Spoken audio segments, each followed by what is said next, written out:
welcome back, and we're continuing with the weaving project now. So we've got our chevron twill here, we've got our overshot, and we've got a bit of tabby weave. I put in a couple of extra picks of tabby weave from what I was intending, just to give a little bit more of a break between the overshot and the next section, which is Krokbragd.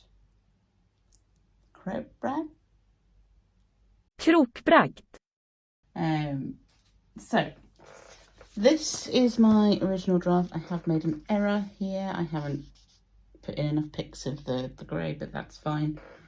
I've noticed that. I've made a note of it on my original plan. It's basically 2 repeats of the same thing, so as long as I do the same thing, I should be fine. So Krokbragd or Krokbragd.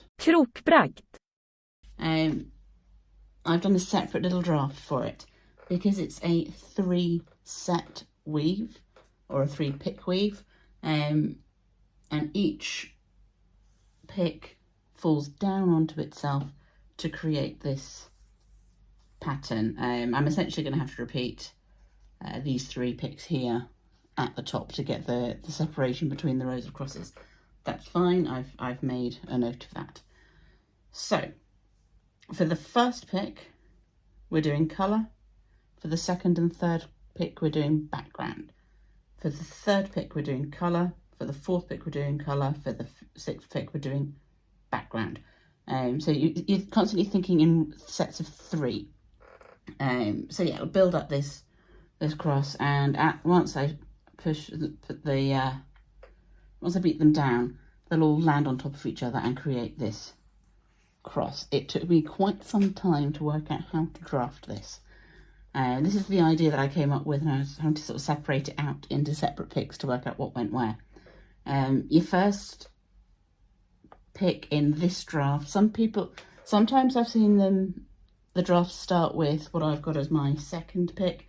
Sometimes they're starting with what I've got as my first pick. So, you know, you choose your program. So to begin with, we're going to be going colour over 1 under 3 all the way across. The second pick we're doing as tabby, essentially, and the third pick, it's again going under 3 and over 1, but it's being offset a bit so that things level out. So we'll get on with that, and I'll show you what I mean as we go. Okay, so we're starting with the dark blue for this first pick, and we're going to be going over 1 and under 3 all the way across. So I'll pop that in.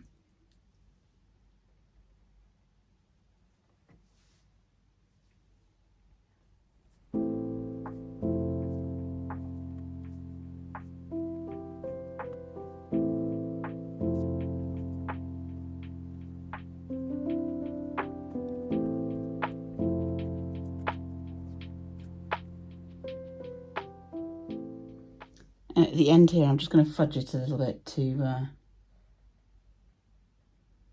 tuck my butterfly out the way. So I'm just going to go under that last warp, even though that means it's only going over 2. But again, it's in the seam allowance, it's in the selvage. So when I finish the project, you're not going to see that. You probably obviously want to do some calculating of how many warps you need to end where you need it to end if you're just doing a Krokbragd project for like a wall hanging or something. For my purposes, this will work. So there's our first pick in place. So my second pick is using the background colour. I've got enough left here, and this is using tabby. So referring to my draft, so the grey is where it's going over and the white is where it's going under. I need to go under the first warp and over the second. So I'm going to do that all the way across.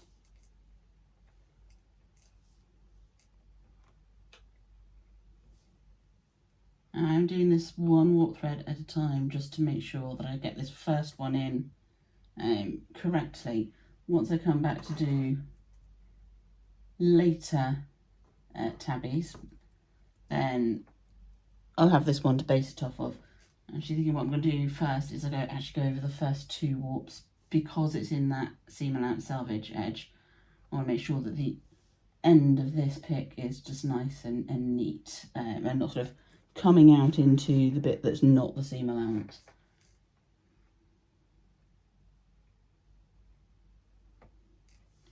So we'll get this one in and then we'll come back and take a look at the 3rd pick, which gives you a good sense of how this type of weaving works.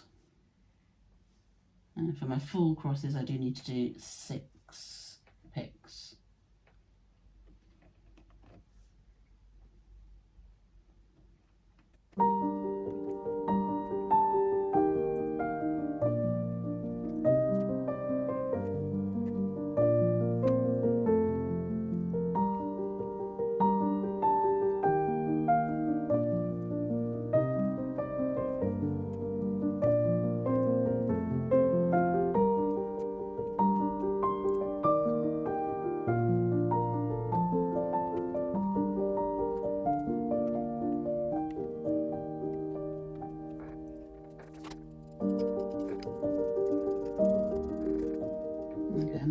Beating down slightly hard because some of my blips of blue are just disappearing there, so let's be a little bit more gentle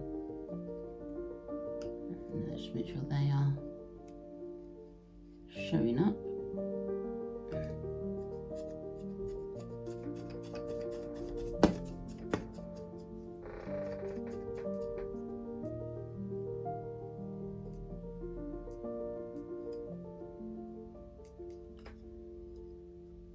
Yeah, it's where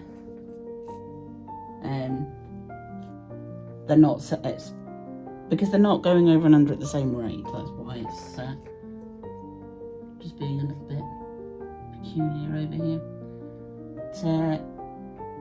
The next, in fact, none of them should be coming over the same ones.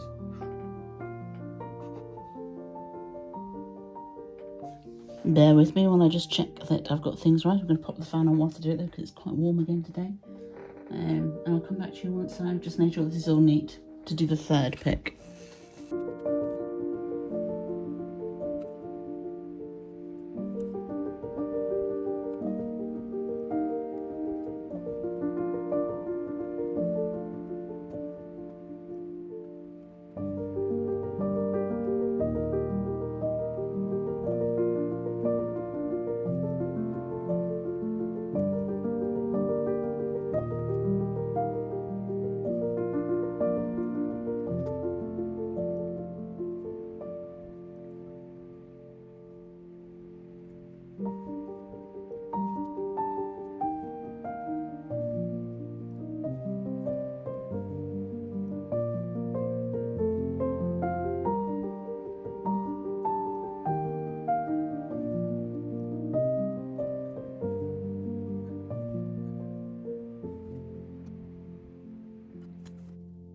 Okay, so essentially what had happened was I'd gone over 2 warps instead of 1 over here somewhere. So now that I've corrected that, we've actually got it ending much more neatly at the end here anyway. It's going under the last 3. I am going to bring it over that last one again just to hold it in place and make sure that it's not popping out in the wrong place. When I seam it up, I don't want it coming out in the main body of the fabric. So that should now, fingers crossed, line up properly when I beat down the next pick, which is the tabby weave. So I'll get that in place. Do the front end first.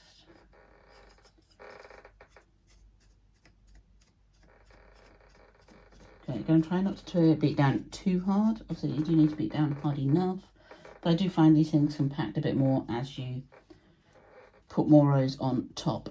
So now we're looking at the third pick, which in this weave is also a background colour. So I'm going to need to add a new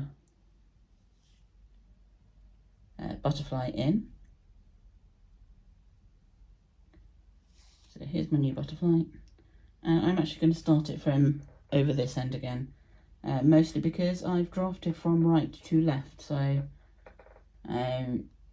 if I start at this end, I know that that is the correct bit. I've obviously not drafted the whole width of the weaving. I've just drafted like the right hand end. So if I start my new wefts at this end, then I know that I'm starting them off correctly. You can start them off at alternate ends so that you're not weaving them all in at the back and eating them up the back. When you finish all lined up on top of each other, I'm not overly concerned about that because, again, seam allowance salvage, I've got space that I can have a little bit messier. And it's quite a wide weaving as well. I don't think it's going to be too much of a problem to have a few things tidied up at the back in the same sort of area.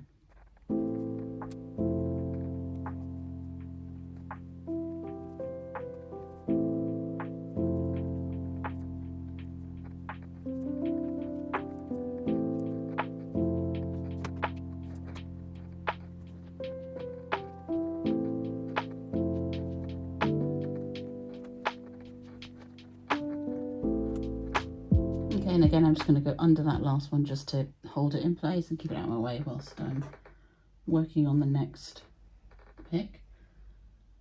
Okay, so we're going to just knit down those first few warps first and beat down that pick. And that's the first part of our pattern. So the first 3 picks. Again, I need 6 to make the whole weaving work together. Now essentially when you're picking your warps to go under and over on that third shed, the central warp of the 3 that you go under is the one that the blue went over on the first pick. I'm just looking across here again, just looking to see that I've got everything how I want it to be. And I shouldn't have any weft going over the same warp thread in 2 picks, and I do have that a little bit, so let's see if I can work out what's going on there.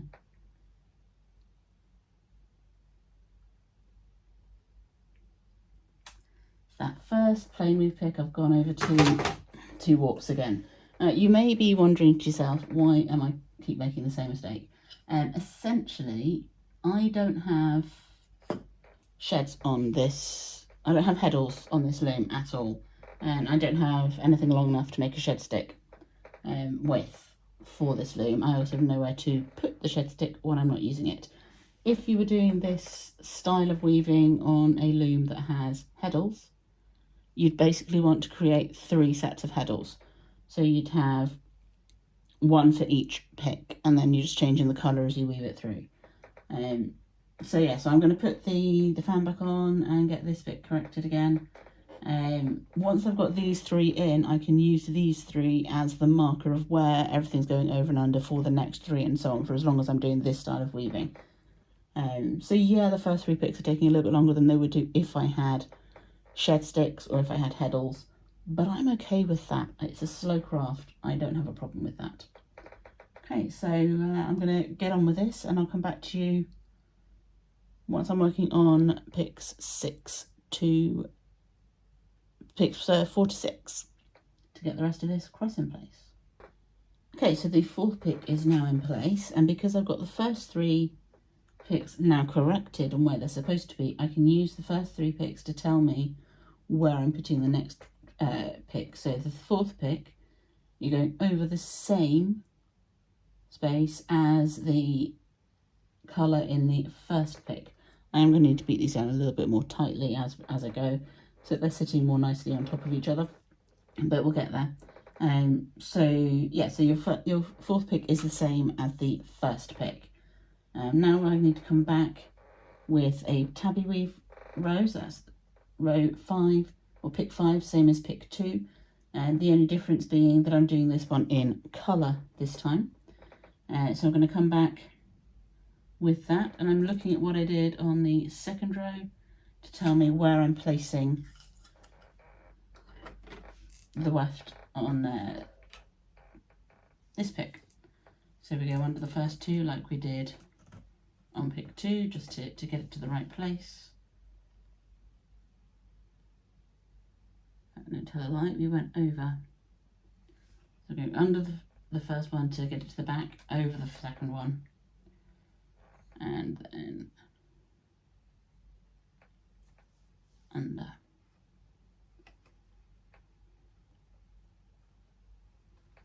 Then over, then under the one that we came over on the previous pick. So now that I'm in and established, I'm going to use the pick end of my weaving comb to pick up the ones that I want to go under.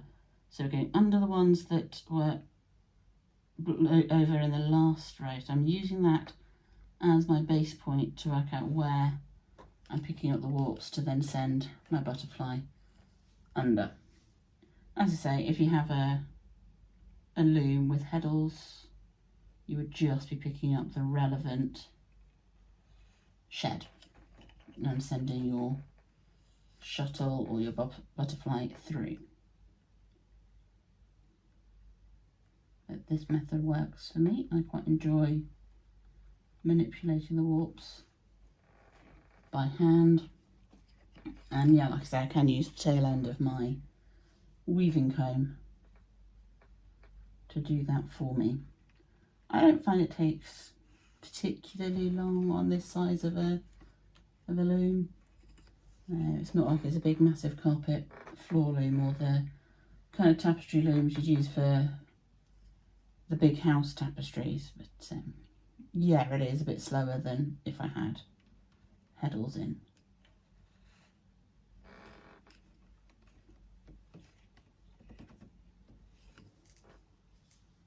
But you just work with what you've got, you know. Okay, so we're nearly there with this pick. I don't want to go too far. I have on other tapestries gone too far picking up the warps and then sort of looping back on myself. But all of these mistakes are not that difficult to rectify. Unweaving is pretty straightforward. You just pull it back. Depending on how soon you noticed your mistake. I mean, I've got a warp thread showing up here that shouldn't be there, but a bit more of a pain to go back that many picks to sort that out. Fortunately, it's in a background section, so it's not going to show up that much. Certainly not from a distance. You'd have to be looking for it to notice it. So yeah, not too much of a problem. So we're being a little bit firmer with our beating down now to make things sit a little bit closer together in those coloured sections. And to make sure that everything is straight as well. And our final pick in this set of 3 is with our background colour.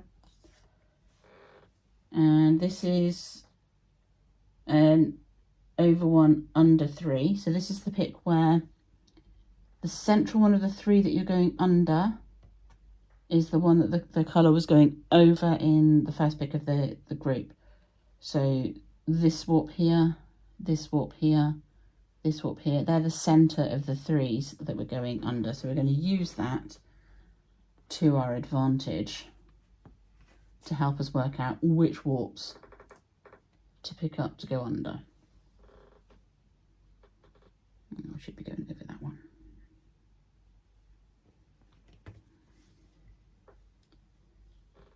Okay, so pick up 3 and pass the butterfly under. Pick up 3, pass the butterfly under. Now I could do this with the tail end of my comb if I wanted to. But this is fine for me.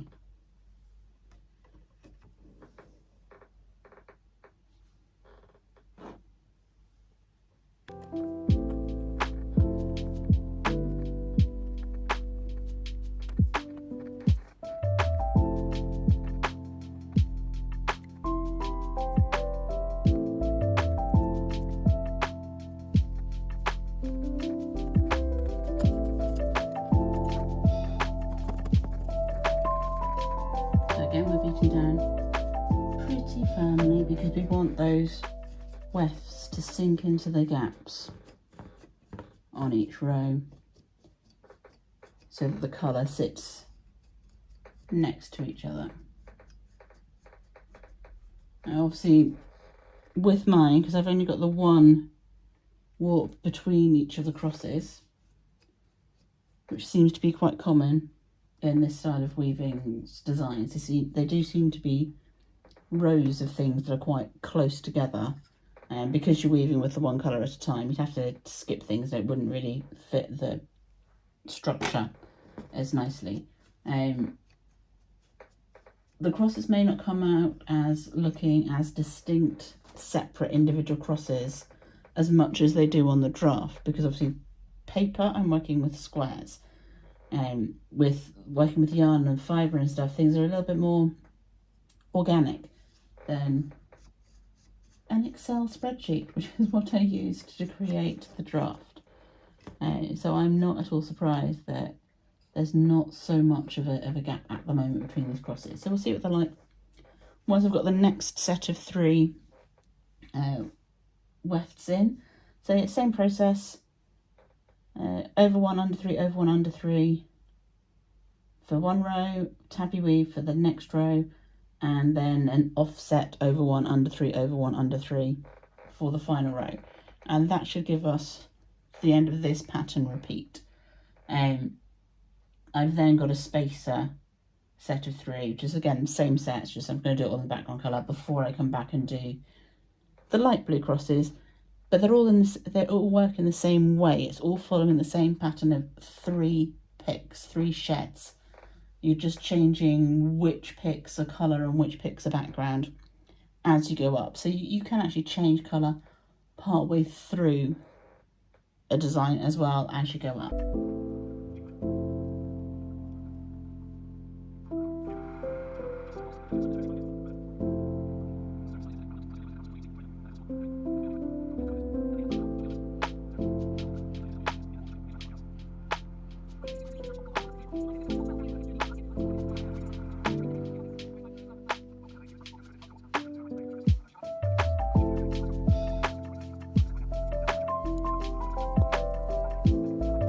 So we're working on the second row of crosses, the light blue. Not that they're really coming out as distinct crosses, but this is essentially the same draft as you'd use for doing flowers. You just wouldn't put the colour in the middle. So they're not going to be like perfect crosses anyway. So we're moving on to this lighter blue. So I've worked this section of the draft. Then I've worked these 3 rows in the background colour, 3 picks in the background colour. And this set that's just introducing that light blue. So it's 2 rows in the background and one in the light blue. So yeah, 2 picks in background colour, 1 with the light blue. And that's going to give us the bottom of that shape. So it's offset from the row before. So this one has gone in over the top of the empty line, the empty column, the empty warp thread.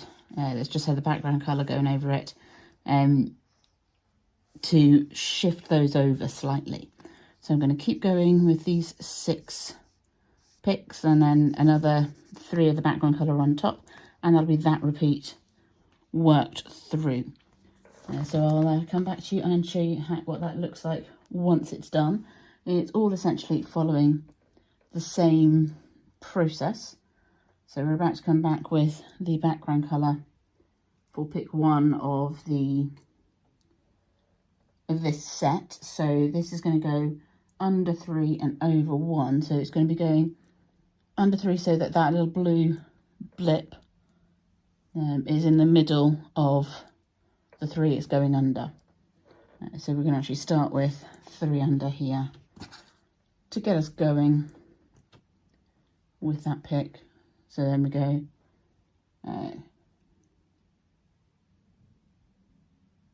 over 1 and then under 3.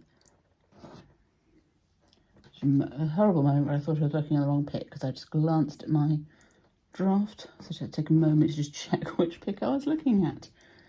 So yeah, so we have 1 row like this, and then the next pick is tabby weave, and then we're back to the blue.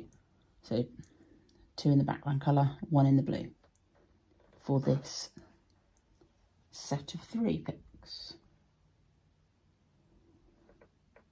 Tell a lie, 1 in the background, 2 in the blue for this set of picks. So we need to do this cross bit across the middle of the motif.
Okay, so that's my first repeat of this little bit done. So I've got all the way through there, and I've added in another release sets at the top because I realised that it's not going to be evenly spaced if I didn't do that.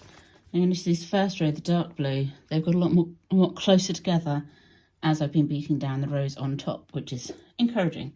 I do quite like the way they look, and